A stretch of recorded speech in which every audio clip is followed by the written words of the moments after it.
हमारे साथ में लेफ्टिनेंट कर्नल रहेंगे जयेश सोढ़ी, डिफेंस एक्सपर्ट के तौर पर कैप्टन अनिल गौर हमारे साथ में रहेंगे, डिफेंस एक्सपर्ट, और मौसमी सचदेव रहेंगी, फॉरेन एक्सपर्ट। अब सबसे पहले कैप्टन अनिल आपके पास आते हुए, क्योंकि अभी सर आप ही जुड़े हैं हमारे साथ में। सर सवाल ये है कि पाकिस्तान ये नहीं बता पा रहा कि अब ये धमाके क्यों हो रहे हैं, कैसे हो रहे हैं, कहां से हो रहे हैं। पहले हमने देखा लाहौर में धमाकों की गूंज, और अब कराची तक इसकी गूंज पहुंच चुकी है, वहां पर भी धमाके हो रहे हैं। पूजा जी, ऐसा है, ये जो चीज हो रही है पाकिस्तान के अंदर, मेरे को तो ये लगता है कि ये आईएसआई ही करा रहा है। क्योंकि जब हिंदुस्तान ने अपना ऑपरेशन सिंदूर इतनी अच्छी तरह से जो किया, जिसके अंदर हमने जो टारगेट थे उसको, जो टेररिस्ट के बेस कैंप्स और ट्रेनिंग कैंप्स वगैरह सारे थे, 9 के 9 जो है पूरे नष्ट कर दिए। अब उनको समझ नहीं आ रहा कि हिंदुस्तान के ऊपर किस तरीके से हम पलटवार करें। और ये जो एक मेरे को लग रहा है ये ग्राउंड बना रहे हैं उसके लिए। आईएसआई खुद अपने ड्रोन उड़ा के वहां पे, पहले लाहौर में था ये, कल आज ये कराची में करा रहे हैं। ये सिर्फ इसके लिए है कि, और आप देखिए जो ये एक्सप्लोजन हो रही है, कोई उसमें डैमेज कुछ नहीं हो रहा, सिर्फ एक्सप्लोजन हो रही है। तो अगर ऐसी बात है तो हिंदुस्तान ने अगर भेजना होता ड्रोन, तो उसका स्पेसिफिक टारगेट होता है, वो वहां जाके उसको पटेगा तो कुछ ना कुछ डैमेज करेगा। ये डैमेज कुछ नहीं हो रहा, सिर्फ आवाजें कर रहे हैं, वहां हो रहा है, ये उधर हो रहा है। अगर ये बलूचियों ने भी ड्रोन उड़ाए होते तो वो भी कहीं ना कहीं डैमेज करता। ये तो सरासर दिख रहा है कि ओवरऑल दिख रहा है कि ये लोग जो है, ये आईएसआई की एक साजिश चल रही है कि एक पब्लिक ओपिनियन ऐसा बनाया जाए सारा कि जी हमने अब हिंदुस्तान के खिलाफ जो इन्होंने इतने ड्रोन किए। आज आप देखिए शाम तक इनके जो है, इनके आईएसपीआर का जो है वो प्रेस रिलीजें आनी शुरू हो जाएंगी, इनके डिफेंस मिनिस्टर आ जाएंगे टीवी के ऊपर, इनके फॉरेन मिनिस्टर टीवी पे आ जाएंगे कि जनाब देखो जी हिंदुस्तान ने हमारे पर ड्रोन अटैक कर दिया, अब तो हमने करना ही करना है। ये चीज जो है, यही खतरनाक चीज है पाकिस्तान की, क्योंकि उनको कुछ मिलने कुछ आप देखिए हिंदुस्तान ने जो अटैक किया वो पूरा बताया उनको कि हमने designated tourist target, terrorist targets का करना है। और ये जो यूनाइटेड नेशंस का जो रेजोल्यूशन है वो भी कहता है कि आप टेररिस्ट जो है कहीं पे भी हो, आप कोई भी देश उसके खिलाफ ऑपरेशंस कर सकता है। तो हमने तो उसके दायरे में किया, हमने ना कोई सिविलियन टारगेट वहां कोई किया, ना कोई कोलेटरल डैमेज हुआ हमारा, ना कोई कुछ हुआ। अब चीज ये है, ये जो एक बना रहे हैं कि भाई एक वाक्य बन जाए कि जी देखो जी हिंदुस्तान ने हमारे पे ड्रोन अटैक कर रहा है, बार बार कर रहा है, बार बार कर रहा है, तो अब हमें जो है, हमने इसलिए ये अटैक किया। और मेरे को जो लगता है अब इनका जो अटैक होना है, ये जो अपनी मिसाइलें उसमें जो बार बार ये दिखाते रहते हैं, हमारे पास शाहीन है, वो फतेह है, पता नहीं कौन सी है, ये उसी से करना है इन्होंने। क्योंकि इन्होंने जहाज नहीं भेजने यहाँ पे, जो उनको पता है J-17 JF-17 वगैरह जो जहाज है इनके इतने केपेबल नहीं है कि हमारे S-400 के बीच में ये आ जाएं और अटैक करके जिंदा चले जाएं वापस।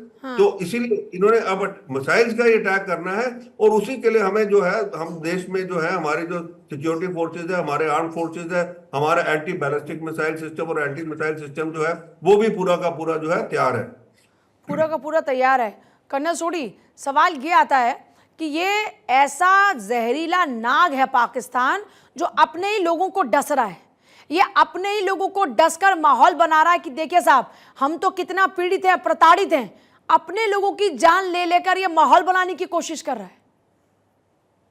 पूजा जी, 1950 में जब 3 साल हुए थे भारत को आजाद हुए और पाकिस्तान को नए राष्ट्र के रूप में उभरे, तब पाकिस्तान की अर्थव्यवस्था भारत से अच्छी थी। पाकिस्तान का पर कैपिटा जीडीपी 83.3 अमेरिकी डॉलर था, भारत का थोड़ा कम 82.2 अमेरिकी डॉलर था। लेकिन ऐसा क्या हुआ कि 1950 से लेकर अब हम 2025 में हैं, भारत दुनिया की चौथी सबसे बड़ी अर्थव्यवस्था बन गया और पाकिस्तान कंगाल हो चुका है? क्योंकि पाकिस्तान की हुकूमत और सेना की हमेशा से गलत नियत और गलत नीतियां रही। पाकिस्तान की बुनियाद ही 2 गलत बातों पे बनी, भारत विरोधी और हिंदू धर्म विरोधी। और जब कोई इंसान जहरीला होता है, जब कोई नाग जहरीला होता है, तो वो अपनों के लिए भी जहरीला होने लग जाता है। तभी हमारी सभ्यता, संस्कृति, संस्कार में कहा जाता है कि इंसान को पॉजिटिव होना चाहिए, दूसरे की तरक्की में खुश होना चाहिए।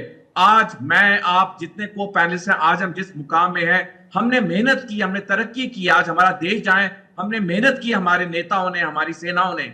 लेकिन पाकिस्तान में इसका बिल्कुल विपरीत हुआ। अब क्योंकि इतना जहर भर चुका है, ये जहर अब सड़क पे आ रहा है, ये जहर अब आम आदमी को डस रहा है। और अब आम आदमी पाकिस्तानी हुकूमत और पाकिस्तानी सेना के खिलाफ खड़ा हो रहा है। हमने देखा किस तरह से 2023 में ओपन प्रदर्शन हुए थे। एक कोर कमांडर का घर जला दिया गया था, उसके फ्रिज में से अंडे निकाल के खाए गए थे, स्ट्रॉबेरीज निकाल के खाई गई थी।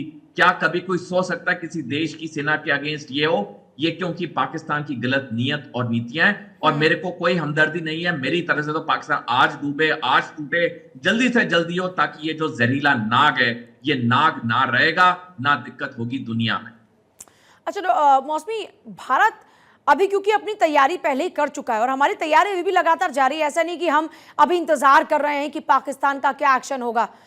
अभी हम देख रहे हैं जो लगातार वहां पर ब्लास्ट हो रहे हैं, उसे लेकर भारत की क्या स्ट्रैटेजी इस वक्त आप देख रहे हैं?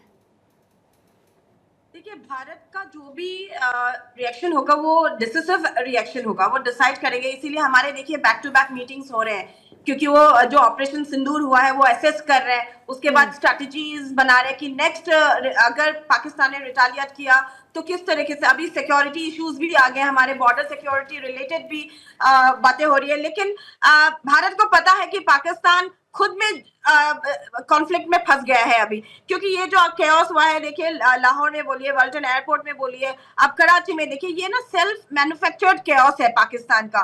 तो उन्होंने और उनका जो पाकिस्तान आर्मी है, जो रियल एस्टेट से लेके बेकरी संभालते हैं, लेकिन जो बेसिक उनका जो मेजर काम है नेशनल सिक्योरिटी, वही वो काम नहीं कर पा रहे। प्रॉक्सीज को वो तो बेबी सिटिंग कर रहे हैं। तो इसीलिए भारत को पूरा पिक्चर पता है कि वहां क्या हो रहा है। तो भारत सीधा रिएक्ट नहीं करेंगे, स्ट्रैटेजीज बनाएंगे। अभी बैक टू बैक देखिए मीटिंग चल रहा है और अभी रिकमेंडेशंस भी आएंगे, क्योंकि ऑपोजिशन के साथ भी बैठ रहे हैं, बहुत सारे रिकमेंडेशंस आएंगे। उसके बाद फुल तैयारी से प्लान करके वो करेंगे, क्योंकि भारत बार बार बोल रहे हैं कि वी आर अगेंस्ट टेररिज्म। हम और पाकिस्तान के जो भी लोग हैं ना, वो फ्रस्ट्रेटेड हो चुके हैं। जो भी ये अभी केओस हो रहा है ना, these are all frustration result है एक्चुअली, फ्रस्ट्रेटेड फंडेड मैं बोलूंगी। ये लोग हमेशा एक्सटर्नल फैक्टर्स को, लीडर्स एक्सटर्नल फैक्टर्स को, एक्टर्स को ब्लेम कर रहे हैं, लेकिन वो उनके अपने टूटी सड़क, अपने जलता हुआ घर उनको नहीं दिख रहा है। आज भी वो हमारे सीमा क्रॉस करके या सीज फायर वायलेशन करके और हमारे जेएनके में देखिए कितना नुकसान पहुंचा रहा है। उनके घर के अंदर उनका घर जल रहा है, वो उनको नहीं दिख रहा है। तो वहां के जनता जो है ना फ्रस्ट्रेटेड हो गए, क्योंकि ये जो बड़े मिनिस्टर्स हैं, आर्मी के फैमिलीज है, उनके बच्चे आप देखिए सब लंदन में पढ़ाई कर रहे हैं, उनके यूनिवर्सिटीज में। कईयों को मैं जानती हूँ, मेरे जो लाइक फ्रेंड्स लोग हैं वहाँ पे पढ़ रहे हैं या जॉब्स कर रहे हैं। तो कई मिनिस्टर्स के बच्चे हैं वहाँ पे, आर्मी लीडर, आर्मी ऑफिसर्स के बच्चे हैं जो लंदन में या बाहर किसी कंट्री में पढ़ाई कर रहे हैं। जनता, उनके जो नॉर्मल सिविलियंस है, वो वहाँ पे हर रोज डर में जी रहे हैं। आज ये कल ये, अब देखिए ना बलोचिस्तान रो रहा है, बलोच फायर में आ गया है, सिंध अपना वॉइस रेज कर रहा है। तो इतना कॉन्फ्लिक्ट है, तो ये पूरा उनके जनता फ्रस्ट्रेशन में आ गया है। अब मैंने जैसे कल बोला था, उनके अंदर इतना केओस और अनरेस्ट हो जाएगा। क्योंकि जो कैप्टन अनिल है, उन्होंने कहा कि ये पाकिस्तान की एक साजिश है। वो दरअसल अपने ही लोगों में ये मैसेज कन्वे करना चाहता है कि देखिए हमारे ऊपर किस तरह से हमले हो रहे हैं और इसका बदला हम कैसे लेंगे। अपने लोगों में माहौल बनाने के साथ साथ दुनिया में माहौल बना रहा है। आप इस बात से कितना सहमत हैं? देखिए, ये भी एक फैक्टर हो सकता है, लेकिन ये करके उनको क्या मिल रहा है? अपने ही लोगों को वो दबा रहे हैं, अपने ही लोगों में अनरेस्ट क्रिएट। अपने देखिए हर वक्त वहां पे हर सिविलियन डर में है, क्योंकि उनके दिमाग में डाल दिया जा रहा है कि इंडिया अटैक कर रहे हैं। तो आप सोचिए, हमारे अगर दिमाग में डाल दिया जा रहा है कि हर वक्त आपके ऊपर शेलिंग हो रहा है पाकिस्तान, तो हर वक्त हर मिनट हम डर में जिएंगे। तो उनके ही लोग हर वक्त डर में जी रहे हैं, उनको समझ में नहीं आ रहा है, अपना जलता घर वो लोग नहीं संभाल रहे हैं। ये विनाश है एक्चुअली। इकोनॉमी डूब गई है, अब तो सूख जाएगी उनकी, क्योंकि उन ऑलरेडी डेट में है। कहाँ खर्चा कर रहे हो? अपने देश के डेवलपमेंट में खर्चा करो। आप देखिए कोई भी देश इनका साथ नहीं देगा। ग्लोबली वो लोग एक्सपोज हो गए, जो भी वो कर रहे हैं। अगर वो पिक्चर भी एक इंटरनेशनल प्लेटफॉर्म में एक पिक्चर बना रहे हैं कि भारत उन पे हमला कर रहा है, वो पिक्चर बना के उनको फायदा क्या मिल रहा है? फायदा तो कुछ नहीं मिल रहा है। अपने ही देश के नागरिक के लिए, उनके आवाम, उनके लिए वो एक टेरर क्रिएट कर रहा है। तो हर बंदा, हर सिविलियन पाकिस्तान में अब आज डर में जी रहा है। उसका कौन है कसूरवार? उनके लीडर्स, उनके आर्मी, खुद पाकिस्तान के लोग, चला रही है सब।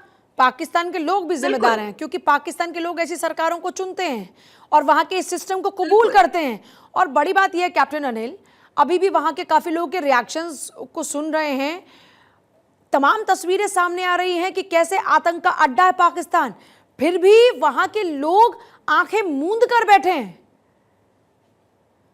पूजा जी ऐसा है, देखिए पाकिस्तान के ऊपर रोना आता है क्योंकि इनके जो लीडर, स्पेशली मैं कहूँगा जियाउल हक, और जियाउल हक ने इस देश को पूरा का पूरा ऐसी जगह झोंक डाल दिया कि ये पूरा ये मदरसों के अंदर और ये पूरा इस जिहादी इस्लामाइजेशन की तरफ डाल दिया उनको।